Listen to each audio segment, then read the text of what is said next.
Now if you pay attention to birds, you'll notice most of them land in a hover.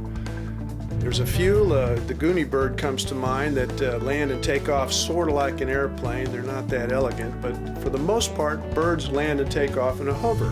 Now, if you remember from the music video, there was a helicopter in there. And probably you've never heard or seen an ultralight helicopter before, but there is such a thing, and it's called the Mosquito. We're going to be talking with Doug Bryant. Doug is an engineer by trade in the aircraft industry. He's also a flyer, builder, and dealer of the Mosquito brand of ultralight helicopter. Here's Doug Bryant of Wichita. I suppose getting involved in aviation probably occurred at age 3 or 4 or 5, somewhere back in there, where I lived next door to an airport and stood by the fence and watched airplanes take off and land all day, both large and small. In those days they were all propeller driven. And then went into the Air Force after high school, always close to airplanes there, which is intentional.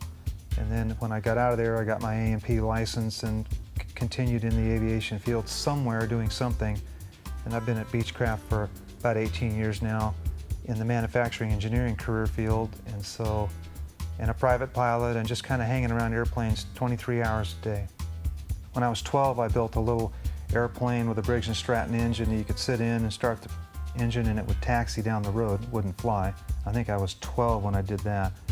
And then I built, when I got a little older, I built 5 Pete and Pull air campers, 1 J3 Cub from scratch, and then a couple of rebuilds on Corbin Baby Aces, and then owned some airplanes in between, and then built something else, and then I built this helicopter that's behind me. I really actually like building anything. Airplanes, the fact that you can build one in your garage or anywhere is pretty intriguing, so I've made all kinds of stuff in my lifetime. Airplanes just happen to be the most complicated and the most fun, and you get the biggest reward out of them when they're completed and you can actually go do a first flight, put them into service. I think building could be for everybody and maybe should be for everybody. It does require some skill. I'm not sure how much. It does require some shop equipment and some ability to run it, a little bit of time dedicated where you don't get distracted, but it's extremely rewarding to build and then go out and fly or operate what you have built. This is called the Mosquito Air helicopter. It is an ultralight.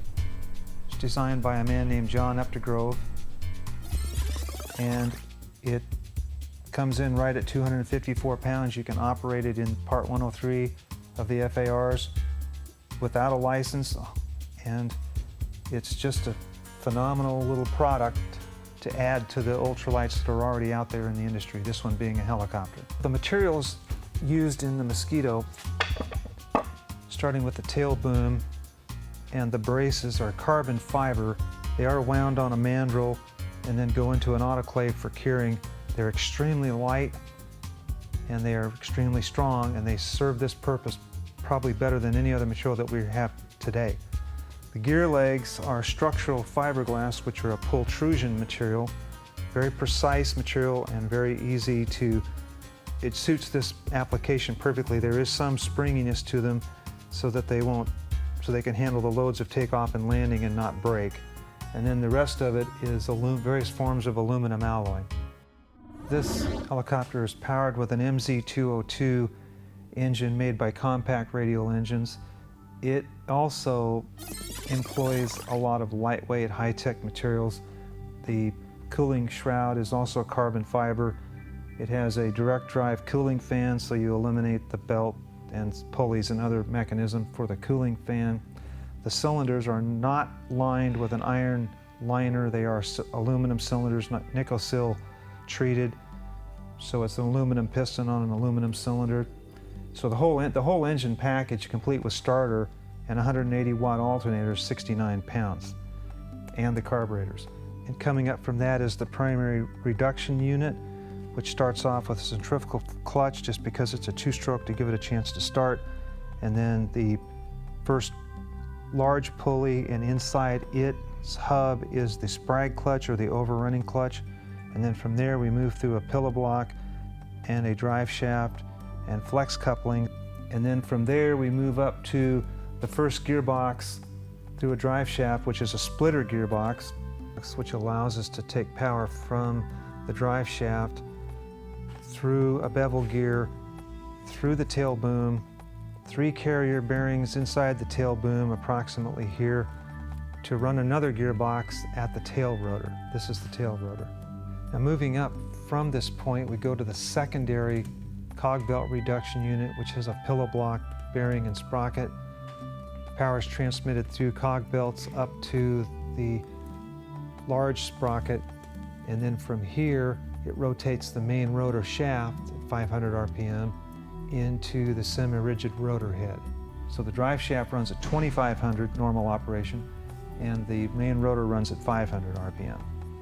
The main rotor head on the Mosquito is a 2-bladed semi-rigid teetering underslung system.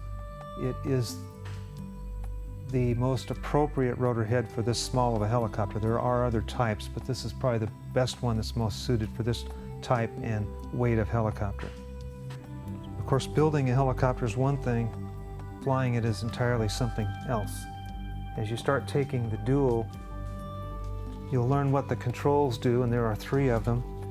This is the Cyclic stick, or the Cyclic control. This control causes the whole entire rotor disc to tilt. And whatever way the stick moves is the way the rotor disc tilts, and wherever the rotor disc tilts, the helicopter follows it. So if from hover flight, if I were to move the control, the Cyclic control a little ways forward, and I'll just exaggerate that, it would cause the rotor disc to tilt forward, cause some thrust rearward to overcome the stationary moment, and the helicopter would begin to propel forward. If I were to move it in any direction, such as left, I would begin to turn left. If I moved it to the right, I would begin to turn right.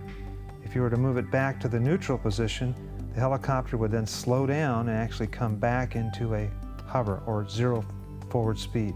And whichever way the stick is going, pointing is the way the helicopter will move. It operates a swatch plate, which is in the main rotor shaft behind me, and that tells the rotor disc which way to tilt, therefore the helicopter follows it. The second one is the collective. When you raise the collective or lower it, you change the pitch of both blades at the same time. Also on the collective is the engine throttle that you rotate and maintain a certain operating speed at all times. And the last control are the anti-torque pedals, and they change the pitch of the tail rotor blades to counteract the torque of the main rotor head as it spins. So if you were to apply a left pedal, you would cause the helicopter cockpit to go to the left. If you were to apply right pedal, you would cause the helicopter cockpit to turn to the right. I think the helicopter is way more difficult than flying a fixed wing. Both are lots and lots of fun, but the controls and the response to the controlled movements are way different on a helicopter than they are on a fixed wing. What you do in a fixed wing will get you hurt in a helicopter.